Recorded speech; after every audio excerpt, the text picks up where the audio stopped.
السلام عليكم ورحمة الله وبركاته، ازيكم عاملين ايه؟ يا رب تكونوا بخير وصحة وسعادة.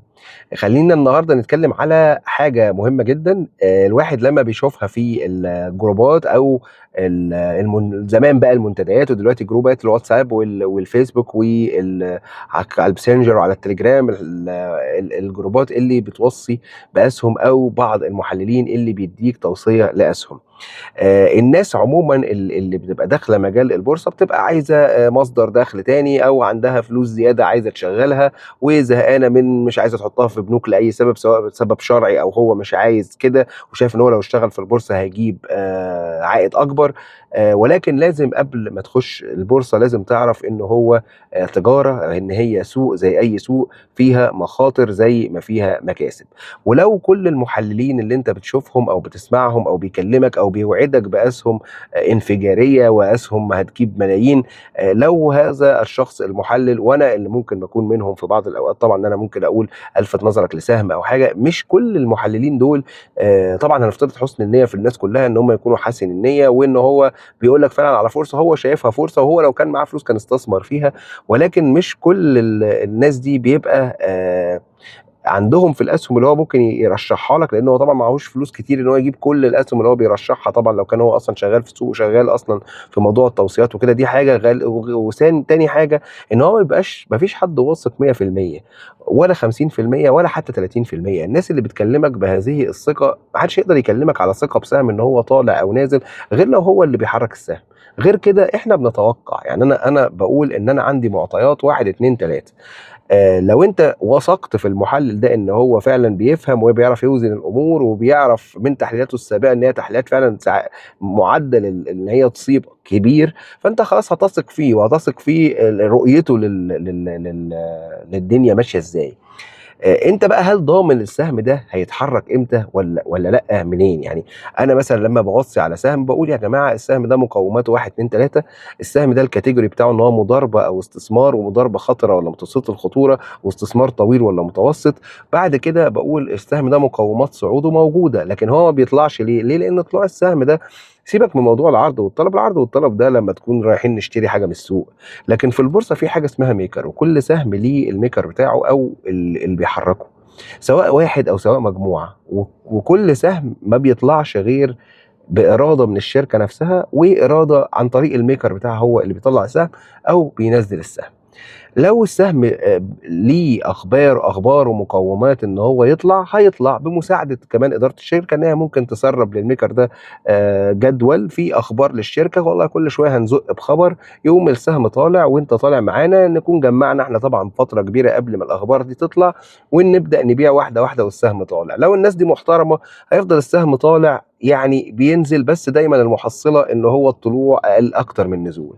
لو الناس دي مش محترمه وعايزه تعمل لك جيم وخلاص وتلبسك في السهم، يبقى العكس، هنفضل نجمع فتره طويله كبيره جدا، وبعد كده نروح عاملين الاخبار وعاملين الجيمه، ونروح مدينك السهم ده في هاي، في سعر عالي جدا، وتلبس انت واصحابك، وبعد كده هو يختفي. طب هو لو الموضوع فعلا قائم على العرض والطلب، ومفيش ميكر هو اللي بيحرك السهم، ليه دايما لما الناس بتجمع بعض ما بيعرفوش يطلعوا سهم؟ يعني انتوا عمركم شفتوا ناس عملت جروب على واتساب، على فيسبوك او اي حاجه، ومعا لصعود سهم بريميوم هيلث كير، معا لصعود سهم العربيه لحريق الاقطان، معا لصعود سهم الحديد والصلب، عمركم طلعتوا سهم؟ يعني عمركم عملتوا جروب وفي 1000 2000 3 5 ورحتوا يلا يا جماعه احنا مش هنعرض اسهمنا وهنحط طلبات وهنطلع بالسهم؟ عمركم شفتوا الموضوع ده نجح في اي مكان او في اي سهم؟ عمره ما نجح. ليه؟ لان كل سهم ليه اصحاب، كل سهم ليه ميكر بيحركه هبوطا وصعودا، مع 90% بيبقى عارف جدول تحرك الشركه دي عامله ازاي، و90% بيبقى معاه اسهم مش بتاعته، لان مفيش ميكر هيبقى لامم كل الاسهم دي، بيبقى مجموعه من الناس، وقد يكون بقى في تسليم ليه كميات من تحت الترابيزه، لان هو مفيش ميكر بيشتغل في سهم بكود. يعني هو مش هيفضل يبيع ويشتري بكوده هو لوحده. انا كشخص، انا كبني ادم عندي كود واحد، مش هافضل ابيع واشتري لنفسي، هاتمسك على طول، الرقابه اللي تيجي تمسكني تاني يوم. فبيبقى مجموعه من الاكواد، مجموعه من الناس المتجدده كمان بيقعدوا يباصوا لبعض السهم. كمان ممكن السهم يتسرسب له من مجلس الاداره، او يتسرسب له من واحد بيجمع بقاله كتير، ويبدا بعد كده يعمل جروب ويبدا يحرك السهم صعودا وهبوطا. فيا جماعه الخير، لما واحد يخش يقول لك السهم المنفجر، السهم الجبار، فرصه عظيمه، طب هو بذمتك لو هو عارف ان السهم ده فيه 100% و200% و300%، هو ما باعش كل املاكه ليه ومقتنياته وباع كليته ولا مؤاخذه وراح حطها في السهم ده عشان السهم ده يعمل 200 300 400%، ففلوسه تتضاعف 4 و5 مرات، وهو بعد كده هيروح طالع لك بتوصيه تانية وثالثه ورابعه. ده بالظبط كده، سنه هيبقى نجيب ساويرس، 5 سنين هيبقى ايلون ماسك. يعني ده المحلل اللي هو يقول لك انا بقالي 10 سنين في السوق بقول على اسهم تطلع 100 و200%، هيبقى كده. لان يعني عقلها بدماغك هتلاقي حاجه مش منطقيه. طب انا شخصيا ساعات اقول على اسهم بتطلع 100 و200% و300% زي منفيس مثلا، زي ابو قير. طب انا ليه ما بقاش معايا فلوس كتير جدا وانا بقى خلاص استغنيت عن شغلي اللي هو الاساسي ان انا كدكتور او كده؟ ليه؟ لان انا اصلا الاسهم دي انا من الناس اللي خسرت تقريبا 90% من فلوسها مرتين، في 2006 وبعد 2008. وطلعت من البورصه خاص اثناء البورصه اثناء الثوره، وبعدين رجعت تاني. طيب ايه الحاجات اللي انا استفدتها من الخسائر اللي فاتت وخلتني دلوقتي ما غامرش، او حتى لو حصل مصيبه ما تعرضش للخسائر دي؟ ان انا بقسم محفظتي ما بين حاجات للمضاربه، حاجات للاستثمار، حاجات حتى وكل واحده فيهم استثمار هيبقى مده قد ايه، وهل هو استثمار على مضاربه ولا هو استثمار بس، والمضاربات هل هي عاليه الخطوره، متوسطه الخطوره، منخفضه الخطوره، بس في الاول وفي الاخر ابقى عارف ان السهم ده مضاربه. وكمان لازم يكون في سيوله في المحفظه عشان تلحقني لو حصل اي كارثه. احنا دلوقتي في البورصه او في سوق المال لو حصل اي بومبه في اي حته تلاقي الاسواق كلها انهارت، زي مثلا ترامب لما قال التعريفات الجمركيه الاسواق بتنزل بال10 و 15%. انا لو معيش سيوله هقعد الطم.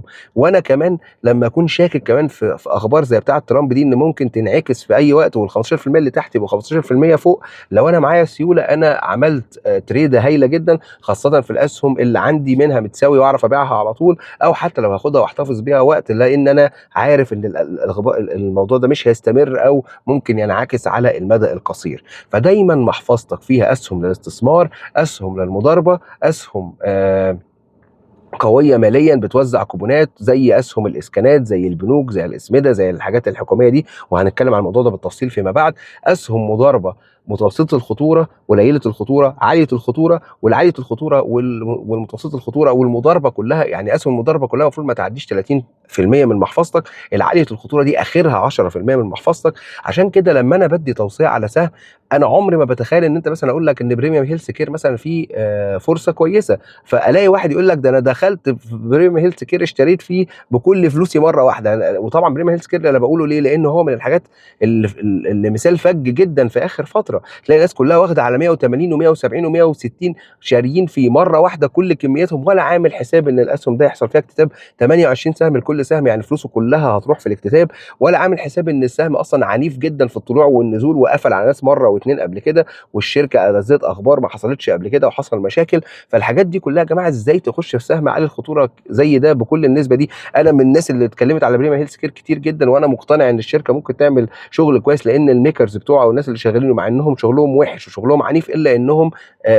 اكل عيشهم من السهم وهيعملوا شغل كويس. يبقى لما انا اخش اكل معاهم ب 10%، اكل معاهم ب 15%، واشتري على مره واثنين وثلاثه، مش اخش زي الغشيم كده اخش اخد 100% من محفظتي مره واحده اشتري وكاني خلاص بقى لا واشتريت وعايز اكسب بكره، خلاص ما فيش حاجه كده. في اسهم ببقى انا حاطط عليها هاي بروبابيلتي جدا ان هي الاسهم دي هتطلع، زي مثلا في الفتره كده فيتنس برايم، سهم بيجمع بقاله كتير جدا في حته ضيقه جدا، ما بيطلعش ليه؟ ده هيطلع والميكر بتاعه كويس وعدد اسهمه قليل وخفيف، ممكن يطلع بسهوله جدا، ولكن هيطلع امتى انا ما اعرفش. طب انا هفضل حاطط فلوسي في سهم زي ده ومستني وخلاص؟ في ناس بتشتغل كده، بس هل هو ده الشغل الصح؟ لا، في ناس اعرفها بقى لها سنين في البورصه بتشتغل بيبقى محفظته فيها سهم او سهمين بالكتير، وما بيبقاش فارق معاهم ده مضاربه ولا استثمار، المهم ان السهم ده على وشك التحرك.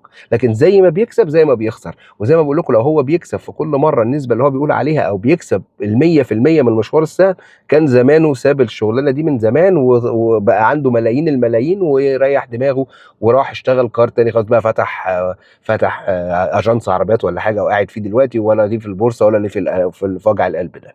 فدايما يا جماعه، دايما انا هو الكلام صح على بعضه، ولكن دايما اعرف هدفك من دخول البورصه ايه. ان شاء الله في فيديوهات كتير قوي هكلمكم فيها على المبادئ الاستثمار، اساسيات الاستثمار، ازاي نعرف يعني ايه شركه، ازاي تقرا الشركه دي مقوماتها ايه، عدد اسهمها، راس المال، هل هي مقبله على زياده راس المال، ازاي تحلل الاخبار دي، ازاي تجيبها اصلا.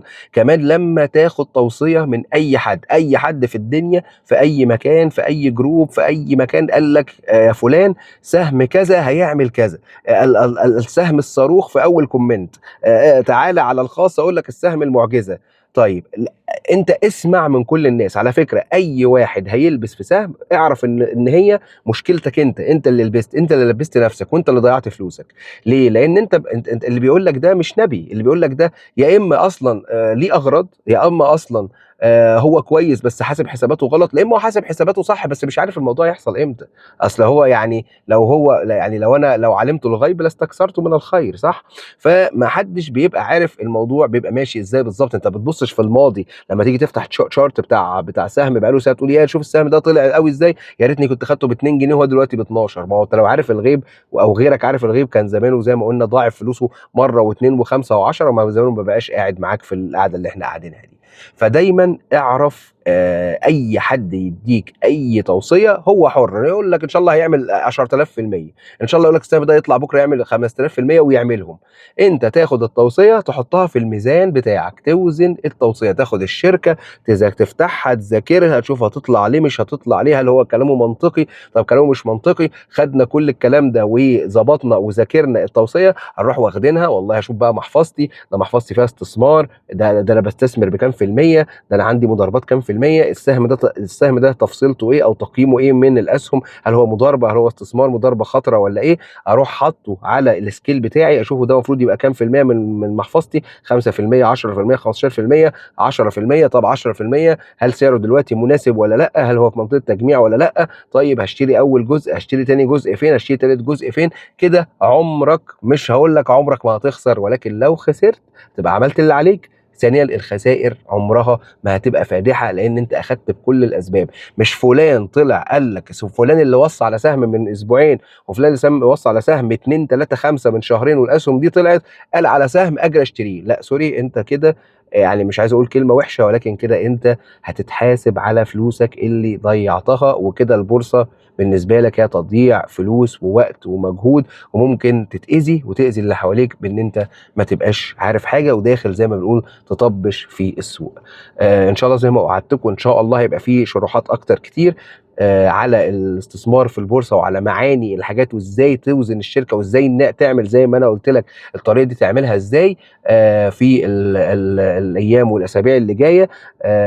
وما تنسوش تشتركوا في القناه، وسيبوا لي كومنتات، سيبوا لي اسئله ممكن اقدر اجاوب عليها على قدر استطاعتي وعلى قدر الوقت اللي عندي. اشوفكم على خير، وتحياتي الحكيم الاقتصادي، وتنسوا تشتركوا في القناه. باي باي.